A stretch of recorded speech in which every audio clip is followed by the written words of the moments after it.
ठाण्यातील किसननगर शाळा क्रमांक 23च्या मागे वाचनालयाच्या समोरील पंचशील निवास इमारत ही 4 मजली इमारत असून या इमारतीच्या पहिल्या मजल्यावरील गॅलरीचा भाग कोसळल्याची घटना सकाळी घडलेली आहे। पंचशील निवास इमारत ही 30 ते 35 वर्ष जुनी असून या इमारतीमध्ये 60 ते 70 रहिवासी राहत होते। मात्र या दुर्घटनेत सुदैवाने कोणतीही जीवितहानी झालेली नाही। तसेच ही इमारत C2A या वर्गवारीत येणार असलेली इमारत होती। दरम्यान घटनास्थळी ही घटना घडल्यानंतर संपूर्ण इमारत ही रिकामी करण्यात आली असून ठाणे महानगरपालिका शाळा क्रमांक 23 येथील रहिवाशांना तात्पुरत्या स्वरूपामध्ये राहण्याची व्यवस्था करण्यात आली आहे। सुरक्षेच्या दृष्टिकोनातून संपूर्ण इमारत ही रिकामी केली असून धोकापट्टी देखील बांधण्यात आलेली आहे। तसेच सहाय्यक आयुक्त सार्वजनिक बांधकाम विभाग, अतिक्रमण विभाग यांच्या मार्फत पुढील कारवाई करण्यात येणार आहे। यावेळी लोकप्रतिनिधी माजी नगरसेवक राम रेपाळे, माजी नगरसेवक प्रकाश शिंदे, माजी नगरसेवक योगेश चंदकर, माजी नगरसेवक शैलेश शिंदे, सहाय्यक आयुक्त सुनावणी, श्रीनगर पोलीस स्टेशनचे वरिष्ठ पोलीस निरीक्षक पडतरे, आपत्ती व्यवस्थापन अधिकारी यासीन तडवी यांसह इतर आपत्कालीन कर्मचारी येथे उपस्थित होते। किसननगर विभागामध्ये आपल्याला माहिती आहे की सगळ्या 30-35 वर्ष जुन्या इमारती आहेत आणि आपली साईराची दुर्घटना, समोरच साईराज बिल्डिंग आहे, ती दुर्घटना घडल्यानंतर शिंदे साहेबांनी एवढ्या मोठ्या प्रमाणात आंदोलन उभा करून हे क्लस्टरचं निर्माण मंजूर करून घेतलेलं आहे। आणि म्हणून पाऊस आला की आम्हा लोकप्रतिनिधींच्या हातीत नेहमी धसका भरतो की रात्री बेरात्री फोन आल्यानंतर कुठे दुर्घटना तर घडली नाही। मग अशा मध्ये दुर्घटना घडत असतात आणि सर्वसामान्य लोकांवर जी टांगती तलवार आहे ती परमनंटली कायमची दूर व्हावी ह्या दृष्टीवर आमच्या शिंदे साहेबांच्या माध्यमातून पूर्णपणे प्रयत्न होते आणि त्यामध्ये चांगल्या पद्धतीने यश आलेलं आहे।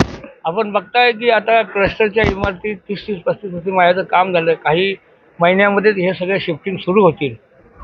परंतु दुर्दैवाने आज 10:30 वाजता पंचशील इमारतीची पॅराफिट वाल कोसळली आणि सुदैवाने कुठलीही जीवितहानी झालेली नाही आहे।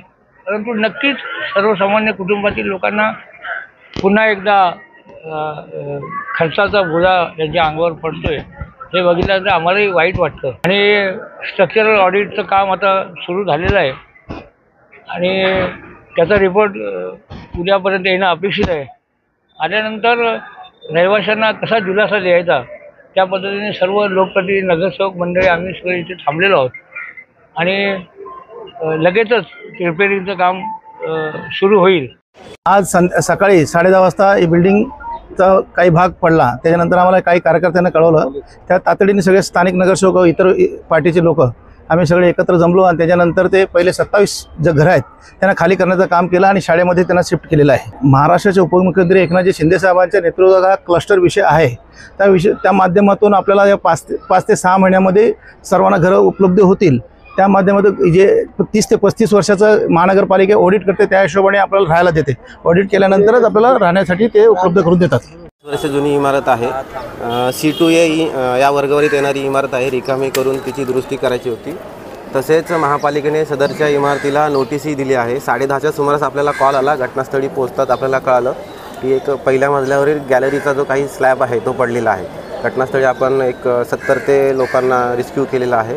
कोणालाही दुखापत नाही आहे। पुढील कार्यवाही महानगरपालिकेकडून चालू आहे। सुरक्षेच्या दृष्टीने त्यांनाही तात्पुरत्या स्वरूपात इमारत खाली करायला आपण सांगितले। त्यापुढील म्हणजे जे योग्य निर्णय आहे तो महापालिका घेत आहे, बांधकाम विभाग किंवा सहाय्यक आयुक्त लेवलला पुढील डिसिजन चालू आहे।